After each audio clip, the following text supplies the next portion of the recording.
What's up, guys? We got three things on tap today. The first thing, I'm going to show you guys how I turned $500 into over $10,000. The second thing is I'm going to show you guys how I did it and the step-by-step guide so you guys can replicate it and do it yourself. And lastly, I'm going to talk about two narratives that I think are set to explode. Let's go and get into it. All right, let's go and fulfill the first thing I told you I was going to talk about. How I turned $500 into over $10,000. This has to do with Bitcoin stamps. Basically, I saw these minting out pretty quick, and I know ordinals and BRC20s were pretty popular at the time, and there were some things going around like, hey, look, if they change the way they index the data or the different qualifications, if the miners do something, you technically don't have the BRC20s and ordinals. Whereas with stamps, these are actually put straight into the blockchain. Like with BRC20s, if you aren't using the correct wallets, you can actually send your BRC20s and ordinals like gone, like send them away, they're gone forever. And this is kind of where the inception of stamps came in. BRC20s and ordinals are prominent right now because they were first mover advantage. But basically, here was the call I made. I said, hey, look, WAGMI, Stamp, and Pizza are going fast. I wasn't quick enough to get WAGMI. I have no idea what it did. It doesn't even show up on the marketplace. But I ended up getting some Pizza, I got some Stamp, and Bobo. I wasn't quick enough to get Kevin. I do remember back at the time, people were like, whoa, Kevin is going nuts in hand. This is crazy. But yeah, we didn't make it in time for Kevin. But Stamp actually ended up outperforming Kevin, as you can see, market cap wise. You can also see it has most of the volume as well, but Stamp, Pizza, Bobo, they're all sitting pretty comfy for me. I paid about $500 in gas fees and whatnot to inscribe these. And the reason why it was about $500 to inscribe stamps is it costs a lot more to inscribe the stamps over BRC20s. Like a BRC20 ordinal is like $5, whereas like a stamps inscription is like $50. Let me go ahead and show you guys my wallet so you guys can see what I have inscribed and what I have. And you can see here the stamps over 6,000, Bobo, Pizza. And no, I didn't just buy these on the secondary. I'll go ahead and show you guys my wallet address. And you can see here the last transaction I made was back in May 13th. And that was in this wallet address. And this is where I received these stamps inscriptions. That's where you see the plus 0.00546 Bitcoin. That's your inscription. Whereas this is the outbound kind of thing. I basically paid 0.002 Bitcoin to inscribe it, and I receive like rip-off garbage back. But you can kind of see the cost. So the cost for inscribing one of these things is 0.0027 Bitcoin, which at the time of recording, or at least at the time of inscribing, it was like $100 or like $75. But yeah, like I said, call it just like $50. So that was kind of the 500 to 10,000 or almost $15,000. And from May, so I guess you can call it 4 or 5 months, 10x. Sure, that may or may not be great for some, but just kind of putting that into perspective. Now, you're probably saying, Drake, why didn't you sell yet? Well, just looking at the market caps of these things, just going to the stamps and going to the marketplace and looking, you can see here these are about a $31 million market cap for the highest one, which is stamps. Compare that to Ordi, it's over $1 billion. My exit strategy on this is kind of waiting for the exchanges like Binance or KuCoin or even something like OKX or whatever, just to list this thing. That is the strategy with it. Like most people don't even know how to use OpenStamp, nor do they even know how to set up a Bitcoin wallet. So it's like one of those things, the harder it is to get, the more likely it is to go up. The reason for that is there's less people in that particular asset. That's why people say sell the Coinbase pump or, hey, look, Coinbase listing or Binance listing. It's because retail gets in. You sell on retail. So without going into like further details, yeah, that was step one. That's how I turned $500 into over 10K or actually 15K yesterday. So how do you do this yourself? Which leads us into the second thing. Guys, this is actually easier than you think. So I made a tweet about this yesterday and I was like, okay, look, making 100x in crypto is actually really easy. The first thing, and like 99,000, actually 100% of the whole thing is prayer. Like everything comes from that dude above. And if you don't believe me, well, why don't you try it yourself and see what happens? If it doesn't work out, keep praying. If it still doesn't work out, keep praying. And of course, always be persistent and do your thing. The second thing is invest in stuff that is disrupting the norm that nobody is talking about. Now, Stamps was disrupting the norm of BRC20s and ordinals at the time.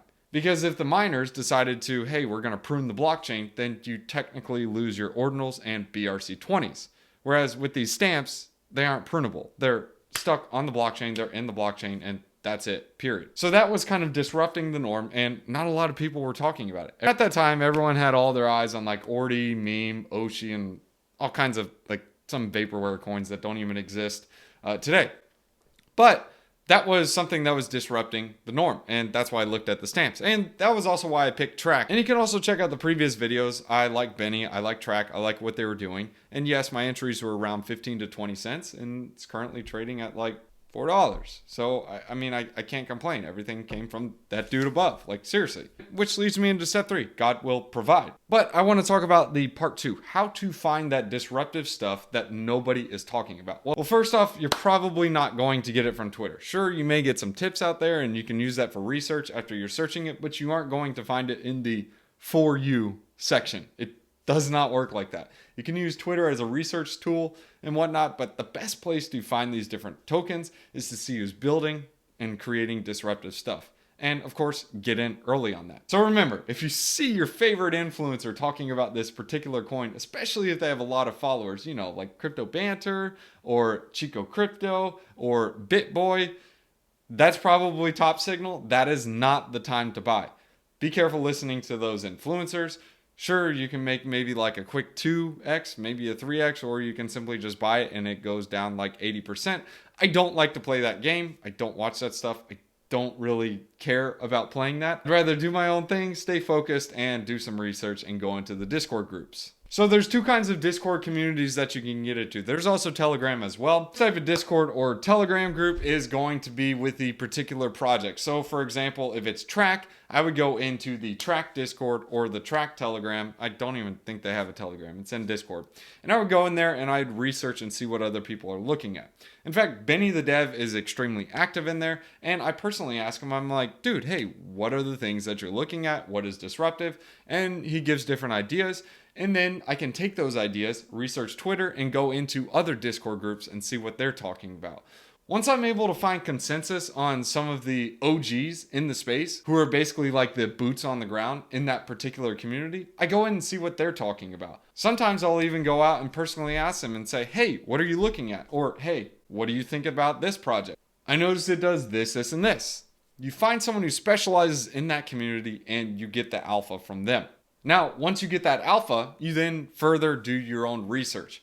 You can use Twitter and YouTube then as your research mechanism, as well as continuing to use the Discord groups. So now that you have those different tokens, now's the time to do the research. You research on Twitter, on YouTube, and even back into those Discord communities and figure out what they're doing. And of course, make sure it's not vaporware. That is the biggest thing. Do not invest in vaporware. Sure, they might have short-term pumps, but eventually they're just going to go to zero. Don't mess with that garbage. An example of this was like Track versus Boss Protocol from, I don't even know what it was called, but they'll probably leave a comment in this and say, oh, it's coming. It's been like 8 months for Boss. It was Oshi. That's what it was called. The thing was trading at like $2,000. Now it's like $100, $200, whatever, because they never delivered. I chose Track instead because I saw Benny wasn't just saying stuff. He actually delivered an actual product and I saw it working and I saw what he was doing and he was continuing to deliver. And I noticed he was disrupting the norm. He made that partnership with Bitmap and I was like, okay, it's game on. This is something here. And that was another example with Bitmap. All right, hold up. Pardon the interruption. So notice how I said I noticed Track was working with Bitmap. That is something that is huge to understand. Once you find a project or a protocol that is doing something that is disruptive and you like it, notice the partnerships that they make and the people that they work with. Those are the ones that you want to look for and further do due diligence on. Go down the rabbit hole, see what they're doing, and look into those projects.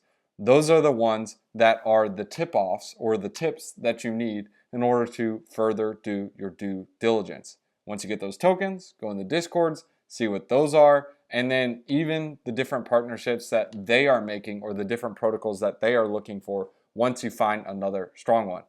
Remember, a lot of them are going to be duds. A lot of them are just going to be copy and paste or vaporware. You You can't expect to find a gem every single time. Save some bullets. That way, when you do find one, you're able to capitalize and pounce on it. It was something that wasn't just a regular NFT collection.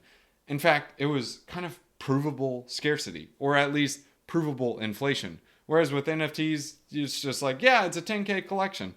Instead, Bitmaps is like, hey, look, we have one map every single block. So each Bitcoin block represents a map. That's different. That's cool. It's not just some random collection, and that's predictable. Whereas another NFT collection could be like, yeah, we're a 10K collection today. Oh man, we wasted all our money. Let's go and launch another 10K collection, baby. And you know how that does. We saw that with Azuki. It roasted them, and they basically went to like roasted. So that's something to keep in mind with that. So that is the due diligence that you do for your time. And for me, at least, this takes up a huge chunk of my day. And if you guys don't have that time, another option is getting into a private Discord group that does the research for you, or at least has other people doing that research. There are several of them out there. You can even find some of them on YouTube, but be careful. Some of them are grifters and they are there just to make a quick buck. And some of them are private pump and dump groups. Make sure you find genuine ones that are actually doing the actual research and finding good projects, because eventually there will be a day of reckoning. I have my own private Discord group. I refuse to do the pump and dump garbage because, well, that's why I made my channel, because everyone else was doing the pump and dump stuff like BitBoy banter. I don't do that. That's the whole point of my channel. But if you can't get into my Discord group, that is fine. I make plenty of videos on YouTube. You guys can use my YouTube channel as a place of reference to do your own research. And it's not like a lot of the stuff I'm sharing on YouTube is like the Pico top. I mean, sure, I share some top signals all the time, but we were talking about a track on the YouTube channel when it was about 20 cents, maybe 25 cents. So here's an example right here. We were talking about doginals 2 weeks ago. And the price of Dogi inside this video, let me shrink my face and maybe the video will load, maybe it won't. But the price of Dogi in this video was under 10 Doge. And in Discord, we were getting it around 6 Doge. But going to Doggy Market right now, you can see here it's trading at 28. And that's in a matter of 2 weeks. So, I mean, that's like a 3x. Today, someone made a call on DSEX. Actually, I'm sorry. It was yesterday. He called it at 11 Doge, and it's currently trading at 66 Doge. If you are watching this, you know who you are. Shout out to you, brother. But the TLDR on DSEX and the thesis on it was that it was going to be a funding token for Dogi to get listed on an exchange. All right, so here it is in the video. I found it. It was 9.8 Doge, or 9.8 Doge per Dogi. FibWeb is cool. I like FibWeb. Can also give an example of Bitmap. We were actually minting Bitmap, and I said, hey, look, I would recommend minting one of these. This is the next 100x on Bitcoin. Of course, at the time, it was a bear market, and people really didn't care. But this is the Bitcoin metaverse, Bitmap for dummies, and this was 4 months ago. People weren't staying engaged, whatever, you miss out. And currently Bitmaps are trading over $100. So you could have minted this thing for like $1. And now they're over $100, which is, I guess it did do 100x. And if you got some of the early inscriptions or some of the lower numbers like sub 1,000, sub 10,000, well, you'd be up numbers, because some of those are trading at like the highest sell was like 0.4 Bitcoin, which is a lot of money. It's almost $20,000. I mean, turn $1 into over $20,000. I think it's a good trade. So if you don't have the time to research, find a private community that is active, engaged, and is not like influencer based or retail based, and see what they are looking at and get into those communities. There's a lot of noise on Twitter, and if you don't filter it out, you are going to end up buying the tops on a lot of these things. How do I know? Because, well, that's what I did. I used to buy the tops all the time and get roasted. I still buy the tops sometimes, but hey, it is what it is. So now, like I said in the beginning of the video, the third thing we're going to cover are 2 different narratives that are set to explode, in my opinion. It's already seeing signs of growth, and it's already getting into wave 1. The first one you can see here on the screen is doginals. If you guys are following me on Twitter, or if you're in the Discord group, you already know my bullishness on doginals. And if you checked out the previous video and the video before that, I was like, hey, look, I like doginals. I like what they're doing. The thesis on doginals is, well, when gas fees get high, People can't play the game anymore on Bitcoin, so they want to go to a place where it's lower gas fees. Hence why you had people rotating from Ethereum to Binance Smart Chain and to Polygon. That's why those went nuts and ham. The same thing, in my opinion, is going to happen with Doge and doginals. There's a chance it doesn't happen, but all I'm saying is just don't sleep on it. It's basically a meme on top of a meme. It may or may not do something. If that is something you are interested in, make sure you do some research and look into these different tokens. And of course, if you are looking at them, 3 simple things to look out before you even go further into due diligence on any of these tokens is, first, what's the holder base? Second is, when is the inscription date, especially in the early days? The third is, what is the thesis and narrative around the token and what they are doing? If it's just vaporware or it's just a meme, keep that in mind and be careful of being a bag holder. And last but not least, I know we said 3, but it's kind of 4 actually. And the fourth has to actually do with the amount of holders and the size of the community. If the community is large and they are strong and you can go on Twitter and you see they're going nuts and ham, then okay, well, there is probably something there. And guys, it's a meme coin. They run off communities. So the same thesis applies for doginals. But of course, some of them do have like a utility. Some of them are actually creating products out there, like a interface, an exchange, etc. So those are thesis-driven plays there as well. But just giving you guys the initials so you can kind of start your initial due diligence. So now the second narrative I'm looking at has to do with tap tokens. This is a Benny and a track play. Similar to how we have Bitcoin to Ethereum to altcoins and so on, the same thesis applies to ordinals and some of these other caps. Taking a look at the marketplace, you have these different tokens that are tapped base, tapped give, tapped ordfi. These are tap tokens. Benny is basically looking to create that DeFi moment on Bitcoin. The difference between tap tokens and regular BRC20s is that you're now able to use these for like staking, borrowing, lending, DeFi, etc. So these tap tokens are the inception of DeFi on Bitcoin. And in my opinion, this is kind of like the beginning. And if you simply just want exposure to it without getting in the woods on a lot of these things, of course, this is still a degen trade. But for example, tap based, the base token is basically a launchpad. Me personally, I'm not in this, but this one did pump. It went nuts and ham. It's actually trading over $1,000, $1,400 per token. Another one is Gib. I actually really like Gib. It's a little bit harder to say buy it now, but I'm extremely bullish Gib. I think it's going places. In fact, over almost 90% of the supply is burned. And this was the call I made in Discord. We were getting this OTC around 2 cents, maybe a little bit less. But this is basically talking about, hey, I found track has 3 different arms. I like bitmap, BRC20s, etc. pipe, But basically, I talked about this. This is the OTC exchange for tap tokens. This was Rune X. Which then leads into the second screenshot, which I said, hey, I like Gib. This is like a meme coin. It's also kind of a utility coin as more information was found. After Benny basically said in Discord he's going to bring utility so I'm keeping that in mind. The other one is ordfi. Now, ordfi, come on. DeFi, ordinals, Bitcoin. I mean, it's probably going to be a DeFi coin for governance, but it's speculation on that, and that's what I'm looking for on that. So it may or may not do something, but it's just something to keep on the radar. And then, of course, tap. The reason I'm super bullish on tap has to do with the airdrop you get simply just for being a track holder. Yes, I did say airdrop. All you got to do is hold track and you're literally going to get this airdropped in your wallet. Anyways, guys, if you guys want to do more research on that, I gave you the different narratives. Go out there, research, look for the stuff. It's doginals / DRC20s and the tap tokens. It's basically the DeFi moment for Bitcoin. Now, how I'm playing this, me personally, well, I'm waiting till bigger exchange listings are like, hey, look, we need to list these tokens. Currently, the only way to get these tap tokens is on Ordinal's wallet. It used to only be OTC, where you basically message someone in Discord and be like, bro, can I get some tokens? You send them some tokens and hopefully you get it back, or they either rug you. It's that type of thing. But now you actually have an actual exchange like Ordinal's wallet.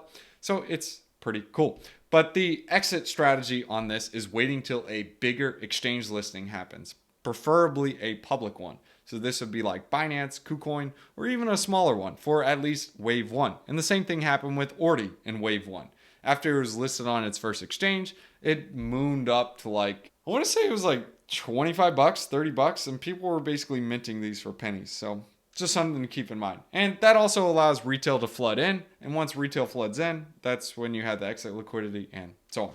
Anyways, guys, thanks for tuning in. Hope you guys enjoyed the video.